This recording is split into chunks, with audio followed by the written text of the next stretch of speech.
Bien, acabamos de leer un pasaje en el texto bíblico que hablaba de la entrada triunfal a Jerusalén de nuestro Señor Jesucristo, ¿no? Hace 3 semanas atrás, el mundo de alguna manera celebra el evento, ¿no es cierto?, que se conoce secularmente como la Semana Santa, que para nosotros como cristianos es un hecho, ¿no?, en la muerte de nuestro Señor Jesucristo y la resurrección, que recordamos todos los domingos cuando venimos hasta aquí. Y de alguna manera este texto que acabamos de leer es la antesala de todos estos sucesos que vienen en la muerte de nuestro Señor y su resurrección.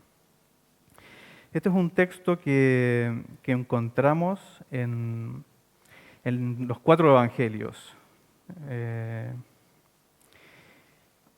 Hemos leído el texto en el Evangelio de Mateo, pero vamos a hacer un paneo más o menos general a través de 3 de los evangelios, porque en los distintos evangelios se tocan distintos temas, hay distintas precisiones, algunos detallan algunas partes de esta entrada triunfal que nos van a ayudar a tener mayor comprensión de lo que significó esta entrada de nuestro Señor Jesucristo de manera triunfal a Jerusalén.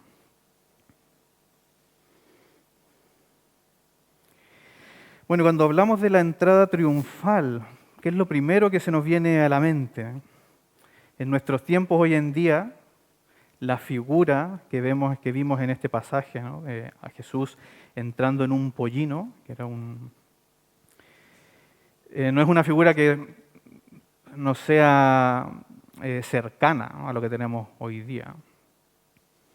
Entonces quizás si pudiéramos hacer un símil, ¿no?, de lo que significaba en ese tiempo esa entrada triunfal, a algo que podamos tener hoy día como cercano, podría ser, por ejemplo, hace poco tuvimos un cambio de mando. Cuando se realizó este cambio de mando y vemos al presidente, el que fuera, ¿no?, saliendo del lugar donde se realiza este cambio de mando, y vemos muchas multitudes de gentes agolpadas en esos sectores, aclamando a la persona que está allí delante. Una figura quizás un poco más cercana para los futboleros podría ser en la selección chilena, ¿no? Cuando la selección chilena salió campeona, por ejemplo, de la Copa América, algunos estuvimos ahí en el estadio. Cuando se terminó el partido y Chile terminó siendo el campeón de la Copa América, toda la gente que estábamos ahí alrededor gritábamos de alegría, aplaudíamos, les dábamos casi las gracias a los jugadores. Cuando salió el bus por el estadio, corríamos atrás de él, persiguiéndolo. Entonces encontramos de alguna manera en estas acciones, ¿no?, que hay una persona que tiene un estatus al cual se le sigue, ¿no? No puede ser cualquier persona, sino que tiene un estatus especial. Y además tiene detrás un hecho, algún logro que ha obtenido. En los tiempos de Jesús, esto lo encontramos, por ejemplo, en los reyes, en líderes militares, que luego de alguna batalla pudieran volver a su ciudad y eran recibidos por el pueblo de manera gozosos, ¿no?, por haber logrado una victoria detrás. La entrada triunfal a Jerusalén de Jesús podríamos decir que es uno de los pocos momentos en que vemos un reconocimiento tan multitudinario, público, una exaltación tan clara hacia Jesús. Y esto porque fue Jesús mismo quien buscaba apartarse cuando las multitudes que veían a Jesús en sus actos milagrosos, ¿no? Intentaron muchas veces levantarle como rey, y Jesús escapaba de esas situaciones, ¿no? Las evadía, se apartaba, porque sabemos que él tenía un objetivo muy claro, y ese no era el momento para ser exaltado. Entonces, la duda es, ¿qué pasa en esta situación? ¿Qué pasa en la entrada triunfal? Que hay un cambio en ese sentido. Entonces, les voy a invitar a mirar un poco más atrás, dejar Mateo y abrir el Evangelio de Juan, capítulo 11.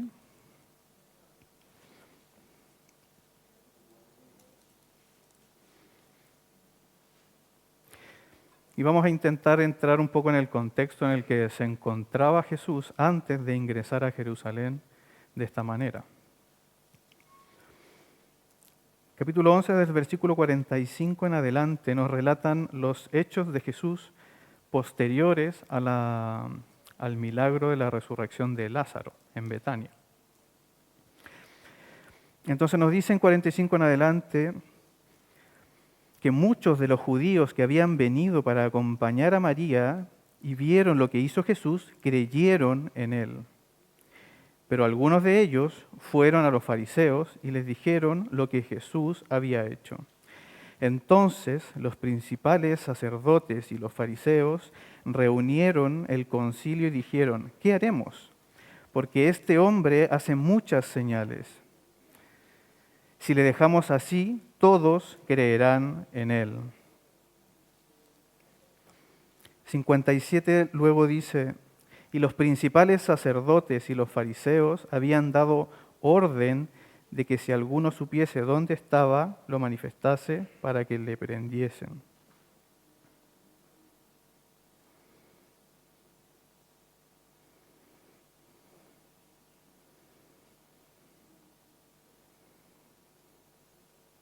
Bueno, 53. Esto me pasa por el cambio de Biblia. En la mía los tenía marcados. 53. Así que desde aquel día, este concilio que se había reunido entre los fariseos y los sacerdotes, acordaron matarle. Por tanto, Jesús ya no andaba abiertamente entre los judíos, sino que se alejó de allí a la región contigua al desierto, a una ciudad llamada Efraín, y se quedó allí con sus discípulos. Y estaba cerca la Pascua de los judíos, esta Pascua en la que estamos entrando, ¿no es cierto?, en el texto de la entrada triunfal. Y muchos subieron de aquella región a Jerusalén antes de la Pascua para purificarse, y buscaban a Jesús, estando ellos en el templo, se preguntaban unos a otros, ¿qué os parece? ¿No vendrá a la fiesta? Hablando de Jesús. Y los principales sacerdotes y los fariseos habían dado orden de que si alguno supiese dónde estaba, lo manifestase para que le prendiesen. Seguimos en el 12. 6 días antes de la Pascua vino Jesús a Betania, donde estaba Lázaro, al que había estado muerto y a quien había resucitado de los muertos. O sea, luego de pasar una temporada en el desierto alejado, vuelve otra vez a Betania, a la casa de Lázaro. Y dice en el versículo 9, gran multitud de los judíos supieron entonces que él estaba allí y vinieron no solamente por causa de Jesús, sino también para ver a Lázaro, a quien había resucitado de los muertos. Pero los principales sacerdotes acordaron dar muerte también a Lázaro, porque a causa de él muchos de los judíos se apartaban y creían en Jesús.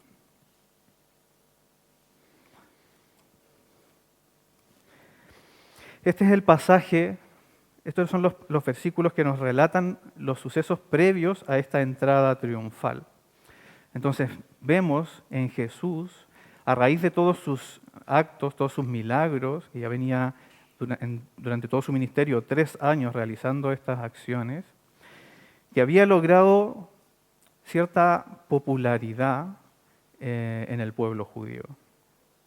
Y a través de sus actos también muchos creían en él. Por otro lado, tenemos a los fariseos con los saduceos, que eran quienes gobernaban políticamente al pueblo de Israel, que eran líderes políticos del pueblo, pero eran líderes políticos opuestos. Cuando se trataba de Jesús, se unían porque le tenían como un enemigo común. Entonces, el contexto en el que estamos en la entrada triunfal, vemos que de alguna manera los ánimos entre Jesús y estos líderes políticos estaban bastante caldeados, ¿no? Muchos de los judíos creyeron a través de los últimos milagros hechos por Jesús, y esto por su parte estaba irritando a la clase política de ese entonces en Israel. Finalmente ellos deciden ya, en los pasajes que leímos, matarle. Entonces llega el momento de peregrinar a Jerusalén, como lo hacía la mayoría del pueblo judío en el primer mes para celebrar la celebración de la Pascua. En ese contexto estamos. Todo el pueblo lo hacía y se reunían de los distintos lugares en Jerusalén para su sacrificio anual. Entonces en Jerusalén había muchísima gente. Además de los que seguían a Jesús, que ya venían siguiéndole desde Betania, ya en Jerusalén de distintos lugares también habían muchos otros judíos que esperaban ver a Jesús por sus últimos actos realizados.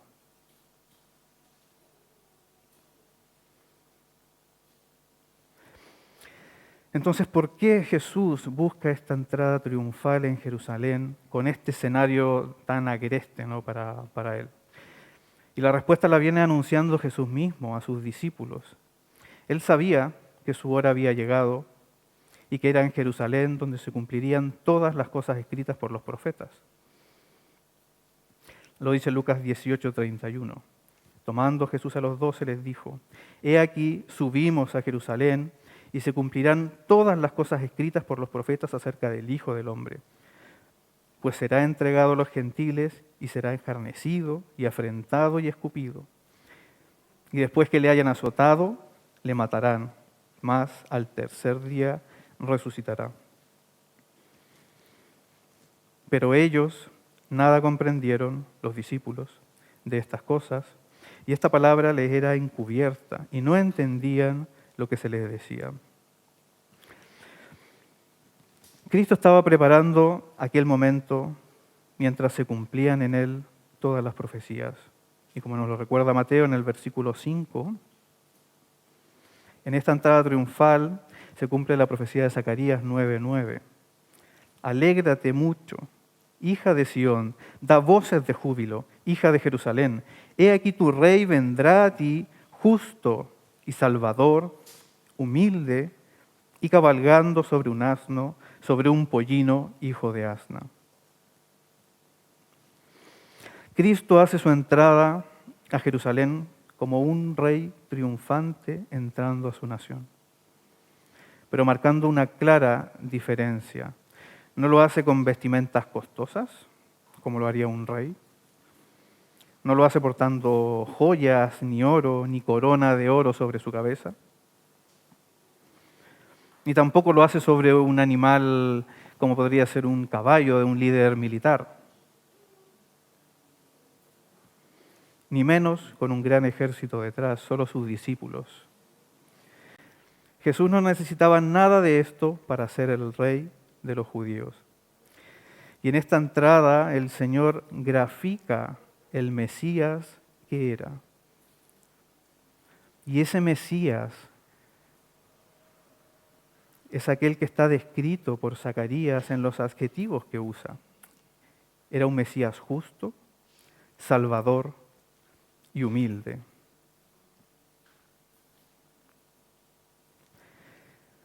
Sabemos que para los judíos este libertador que ofrecía Jesús no era lo que ellos esperaban. Ellos esperaban un guerrero, un luchador fuerte o un David que los sacara y convirtiera a la nación otra vez en una nación poderosa, que no estuviera bajo el dominio de ninguna otra nación. Pero Cristo era el Mesías prometido, justo, como lo dice Zacarías, sin mancha sobre él, obediente, para que por él los muchos sean constituidos justos. Vino de manera humilde, sin lujo, naciendo en un pesebre, carpintero de profesión, y vino a traer salvación. Vino a traer paz entre Dios y nosotros, a reconciliarnos con Él. Ese era el Mesías triunfante que venía llegando a Jerusalén, cabalgando sobre un pollino, se dirigía hacia su crucifixión, se dirigía hacia su muerte. Esa era su victoria. Con su resurrección vencería el pecado y la distancia que existía entre nosotros y Dios Padre. La multitud que lo rodeaba, que le seguía, y las que salieron desde Jerusalén, entendieron que Cristo era el Mesías y le adoraron, pero no veían en él al mismo Mesías que estaba profetizado en Zacarías. La multitud esperaba a este otro Mesías que hablamos, ese Mesías que estaba formulado por ellos mismos, ese falso Mesías, si podemos llamarlo de alguna manera, pero aún así clamaron y adoraron. Mateo 21:8 dice, y la multitud, que era muy numerosa, tendía sus mantos en el camino y otros cortaban ramas de los árboles y las tendían en el camino. Y la gente que iba delante y la que iba detrás aclamaba diciendo, Hosana al Hijo de David. Bendito el que viene en el nombre del Señor, Hosana en las alturas. Los que venían detrás, siguiendo a Jesús, se juntaron con los que estaban ya en Jerusalén y salieron, como dice el texto bíblico, a recibirle. Y los que no entendían quién era, cuando entró en Jerusalén, como dice Mateo 10, toda la ciudad se conmovió diciendo, ¿quién es este? Y la gente decía, este es Jesús, el profeta de Nazaret de Galilea. Y una gran multitud ese día alabó al Señor. Y es el Señor mismo que dice, le responde a uno de los fariseos que le cuestiona en Lucas, si estos hubiesen callado, las piedras clamarían. Lucas aporta también un detalle que no se encuentra en los otros evangelios y nos muestra a Cristo consciente de que muchos de esta multitud, quizás la gran mayoría de los que estaban allí realmente no le conocieron, que sus cánticos probablemente no eran genuinos, porque no estaban adorando al verdadero Mesías. No iban dirigidos al Cordero que sería inmolado. Y en Lucas vemos a Jesús que expresa su humanidad y expresa dolor por estos, porque no aprovecharon el tiempo de su visitación. Si leemos en Lucas 19, 41 en adelante, dice, y cuando llegó cerca de la ciudad, al verla, lloró sobre ella, diciendo, oh, si también tú conocieses, a lo menos en este tu día, lo que es para tu paz.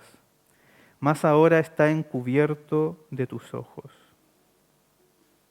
El final del 44, por cuanto no conociste el tiempo de tu visitación. O si también tú conocieses, a lo menos en este tu día, por cuanto no conociste el tiempo de tu visitación. Habría sido muy lindo ver este escenario que se nos grafica en estos pasajes como una constante quizás en la vida de Jesús. Él merecía toda esa gloria. como el Hijo de Dios, como el Rey de Reyes y Señor de Señores. Habría sido lindo que su pueblo creyera en Él, que le conocieran, que le adoraran, que elevaran cánticos al cielo exaltando su nombre, que le reconocieran como el Mesías prometido. Pero la realidad que vivió Jesús fue muy diferente. Él no vino a este mundo para ser glorificado. Vino a este mundo a obedecer la voluntad de nuestro Señor. Y en esa voluntad padeció, fue perseguido, fue cuestionado, fue golpeado, fue herido. Pero sobre todo fue obediente hasta la cruz. Jesús sabía que muchos de los que estaban allí, aclamando a gran voz, lo hacían de manera superficial, con otros intereses, errando en su concepción, con conceptos quizás tergiversados de lo que era el Mesías. Jesús también sabía que estos mismos que alzaron sus voces ese día para cantar Hosana al Hijo de David, unos días después gritarían, crucifícale. Y quizás lo harían con más fuerza todavía, crucifícale, porque no le conocieron realmente.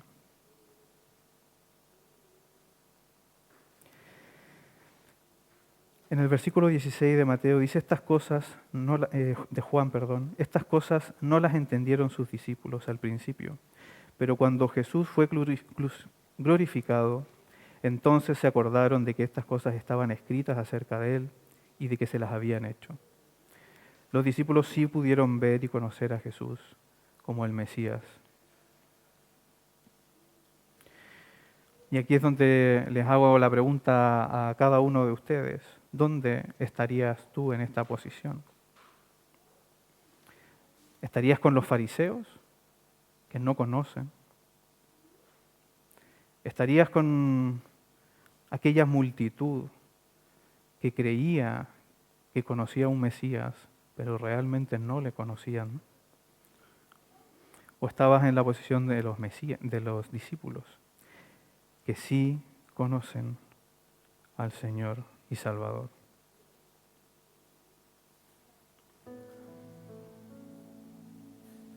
El Señor volverá una segunda vez.